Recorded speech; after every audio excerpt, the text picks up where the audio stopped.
मित्रांनो, मी श्रावणे. तर वि. स. खांडेकर यांनी लिहिलेल्या अमृतवेल या कादंबरीचे 1 ते 42 भाग तुम्ही आमच्या चॅनलवर ऐकले असतीलच. आता त्या पुढचेच म्हणजेच 43 ते 46 हे भाग मी या व्हिडिओत कव्हर करणार आहे. So stay tune with me. भाग 43. नंदाने मनगटावरल्या घड्याळाकडे पाहिले. एव्हाना 9 वाजून गेले असतील असे तिला वाटत होते, पण घड्याळात 7:30च झाले होते. बंगल्यावर आल्यापासून देवदत्ताची वाट पाहत कितीतरी वेळ ती पायऱ्यांवर उभी राहिली. काळोख केव्हाच पडला होता, पण देवदत्त परत येण्याचे लक्षण दिसेना. तिला त्याचा राग आला. संध्याकाळी तिला विलासपूरला परत पोहोचवण्याचे त्याने वचन दिले होते. त्याची त्याला आठवण सुद्धा नसावी याचे तिला दुःख झाले. ती उद्वेगाने आत आली. गंगारामाने देवदत्ताची खोली तिला उघडून दिली. ती आत जाऊन बसली. रंगभूमीवर भयंकर नाटक सुरू असावे आणि एखाद्या प्रेक्षकावर क्षणार्धात त्या नाटकात भाग घ्यायची पाळी यावी असे तिला वाटू लागले. 3-4 महिन्यांपूर्वी तिला चंदनगडाचे नाव सुद्धा ठाऊक नव्हते. देवदत्त नावाचा कुणी दुर्दैवी तरुण अस्तित्वात आहे याचीही तिला दाद नव्हती. आणि आज ती चंदनगडावरल्या बंगल्यात देवदत्ताची अधीरतेने वाट पाहत बसली होती. मध्येच तिच्या मनात आले, मला एकटीला विलासपूरला पोचीव नि मग आपल्या मालकाला न्यायला परत ये असे गंगारामला सांगावे. पण आता त्याचा काय उपयोग होता? आपला पत्ता नाही म्हणून वसूने तिकडे थैमान मांडले असेल. कुणाला तरी बापूंच्या घरी आपला शोध करायला पाठवले असेल. कदाचित देवदत्ताच्या नोकरा चाकरांकडे तिने चौकशी कराविली असेल. आपण देवदत्ताबरोबर चंदनगडला गेलो आहे हे कळूनही चुकले असेल तिला. तिच्या मनाने या साध्या गोष्टीवर तरकटेही रचली असतील. आपण आत्ता गेलो काय आणि देवदत्त परत आल्यावर गेलो काय, दोन्ही हिशेब सारखेच. पण देवदत्त आणि त्याचे दोस्त व्याघ्रेश्वराच्या देवळात इतका वेळ काय करतायत? या प्रश्नाचे उत्तर एखाद्या भूताप्रमाणे तिला भेडसावू लागले. मन चिंती ते वैरी न चिंती अशी तिची स्थिती झाली. मिनिट काटा तास काटा इतका सावकाश चालत आहे असे तिला वाटू लागले. तिने खोलीत चोहींकडे पाहिले. खोलीतले सारे कसे सुंदर आणि नीटनेटके होते. पलंगासमोर वधस्तंभावर लटकलेल्या ख्रिस्ताचे पूर्ण आकृतिचित्र होते. चित्र सुरेख होते, पण नंदाला त्याच्याकडं फार वेळ पाहावेना. तिने दुसरीकडं दृष्टी वळवली. त्या कोपऱ्यात बंदूक ऐटीने उभी होती. बंदुकीकडं दृष्टी जाताच देवदत्ताची सतत मृत्यूचा विचार करणारी मूर्ती तिच्या डोळ्यांपुढे उभी राहिली. मगाशी किती निर्भयपणे तो कड्याच्या टोकापर्यंत गेला होता. हा अप्रिय विषयाचा विसर पडावा म्हणून ती पलंगावर पडलेली पुस्तके चाळू लागली. त्यातल्या एका पुस्तकाचे नाव होते ज्वाला आणि फुले. नंदा ती उघडून पाहणार होती. इतक्यात त्या पुस्तकाच्या खाली असलेले काही कागद तिला दिसले. आपल्या मनोगताला वाचा फोडण्याकरिता देवदत्त लेखन करीत असतो हे तिला आता चांगले ठाऊक झाले होते. तिचे कुतूहल चाळवले गेले. ते कागद उचलून ती वाचू लागले. बलसाडला पहाटे पाहिलेला तो पौर्णिमेचा चंद्र.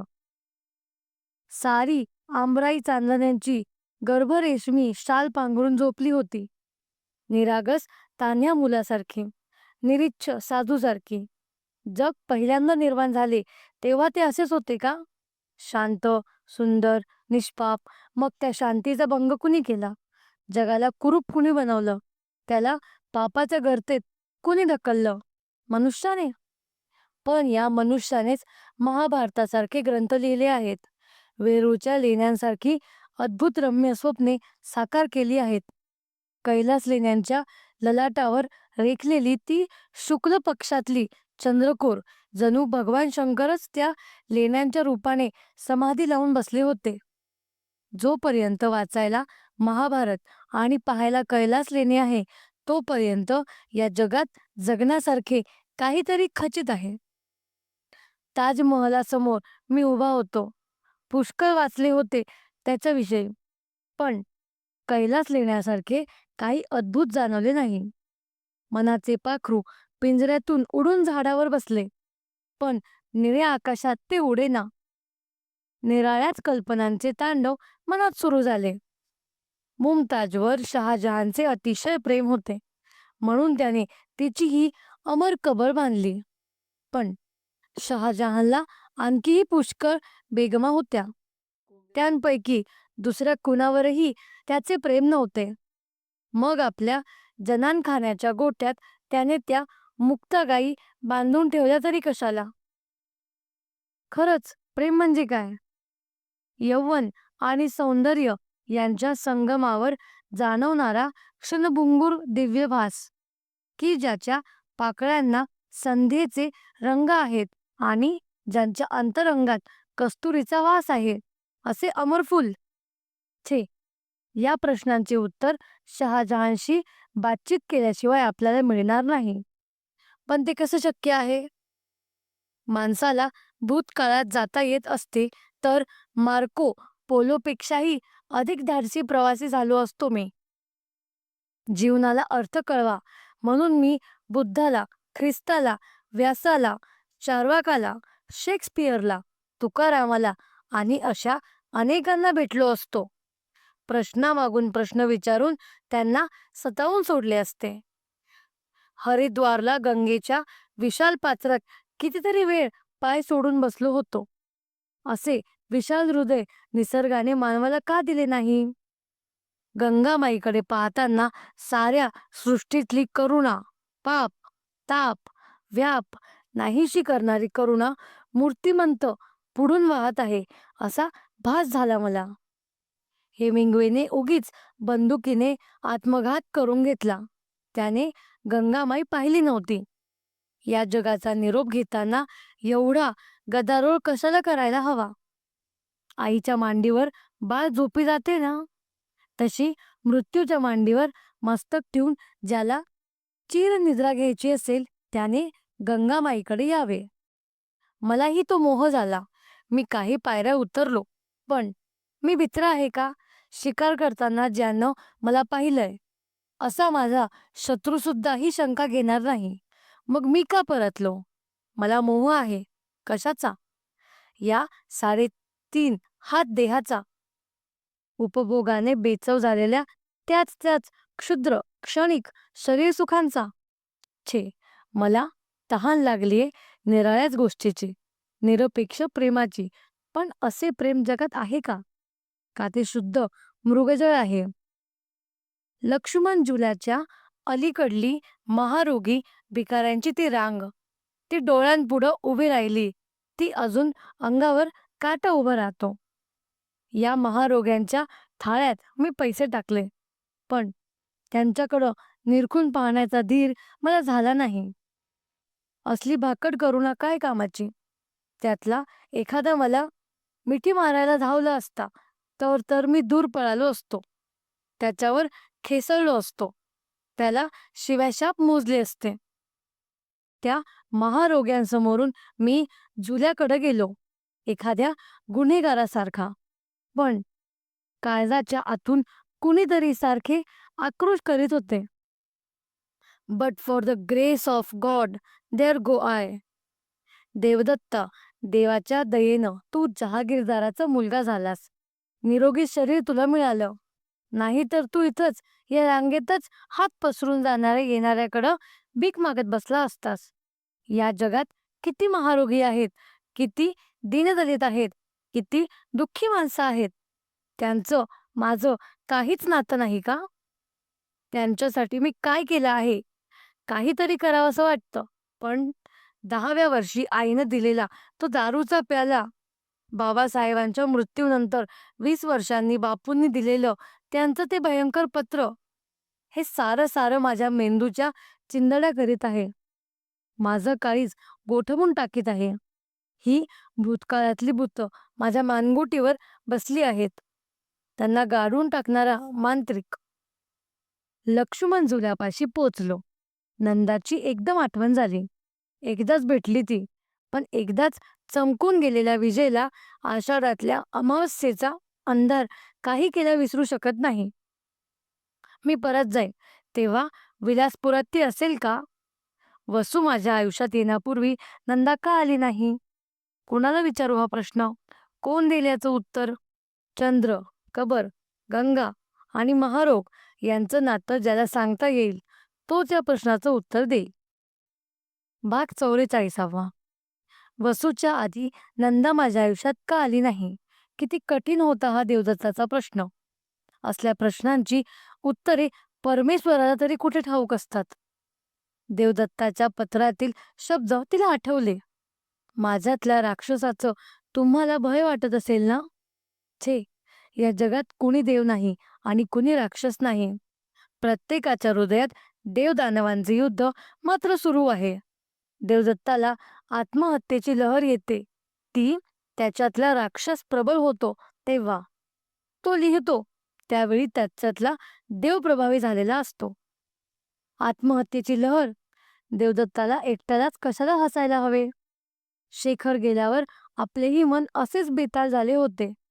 आपल्याला मागे ओढणारे मायेचे पाश होते. दादांचे वात्सल्य, माईची ममता, मिलिंदाचा लळा. देवदत्त दुर्दैवी आहे. वादळात सापडलेल्या त्या शिडे फाटलेल्या होडीसारखा. भाग 45. नंदा पुढला कागद वाचू लागली. प्रारंभीच कवितेच्या ओळी तिला दिसल्या. मज अधिक राहाय नको. तू आग्रह आता करू, कारण या जगतातला मी केवळ यात्री करू. या ओळी कुणाच्या?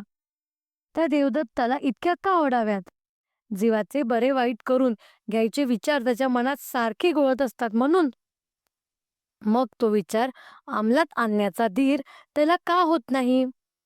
आत्महत्या हा पटाईत शिकाऱ्याच्या तळहाताचा मळ आहे. बंदुकीचा नेम श्वापदावर न धरता स्वतःच्या छातीवर, कपाळावर नाहीतर तोंडात धरला की नाही. माणूस झाडासारखा आहे. तो सुखासुखी वठत नाही. तो ओलावा शोधित राहतो.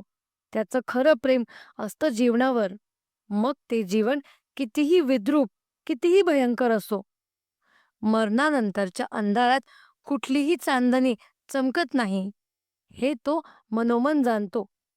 देवदत्ताच्या मनाची मुळे सुद्धा अजून मायेचा ओलावा शोधित आहेत हेच खरे. तो त्याला मिळाला तर. भाग 46. कवितेच्या ओळींखालचा मजकूर ती वाचू लागली. माणसाचं मन ही एक अजब सर्कस आहे. माकड चेष्टा करून हसविणारा विदूषक, तोल सांभाळून तारेवरून चालणारी तरुणी, मृत्यूगोलात बेफामपणे मोटारसायकल चालविणारा तरुण आणि वाघसिंहांसारखे हिंस्र पशु या सर्वांचं संमेलन आहे ते. वाघसिंहांशिवाय सर्कस नाही. उद्दाम वासनांशिवाय मनुष्य नाही. केव्हा चुचकारून, केव्हा दरडावून, कधी पोटभर खायला घालून आणि कधी हवेत काडकाड चाबूक उडवून सर्कसवाला वाघसिंहावर हुकूमत गाजवतो. मात्र हे प्राणी माणसाळल्यासारखे वाटले तरी त्यांच्यातला हिंस्र पशु केव्हा जागा होईल याचा नेम नसतो. 6 महिने झाले माझ्या मनातल्या वाघसिंहाशी मी झुंज घेत आहे. त्यासाठी विलासपूरला पुन्हा पुन्हा सोडले. दोस्तांचे टोळके मोडले, हरिद्वार गाठले, दीन दुःखी जगाचे दर्शन घेतले. पण मनुष्य स्वतःचा केवढा मोठा शत्रू आहे. मी जर बापूंचा मुलगा झालो असतो तर या वाघसिंहांना सहज माणसाळवू शकलो असतो. मोहनला देवदत्ताचा आणि देवदत्ताला मोहनचा जन्म मिळाला असता तर काय झाले असते? मी मोटारीखाली सापडून मेलो असतो की मोहनच्या आवडत्या स्वप्नाप्रमाणे विवेकानंदासारखा संन्यासी झालो असतो. कल्पनेची नशा दारूपेक्षाही लवकर चढते. जर आणि तर शब्दांची सुंदर प्रेते हे शब्द कोशातून काढीत का टाकत नाहीत? तुम्हाला हे भाग कसे वाटले याच्याबद्दल आम्हाला नक्की कळवा आणि तुम्हाला यानंतर कोणतं ऑडिओबुक ऐकायला आवडेल हे आम्हाला कमेंट सेक्शनमध्ये सांगा. अशाच सुंदर सुंदर ऑडिओबुकसाठी आमच्या चॅनलला लाईक, शेअर आणि सबस्क्राईब करा. So stay tune with me.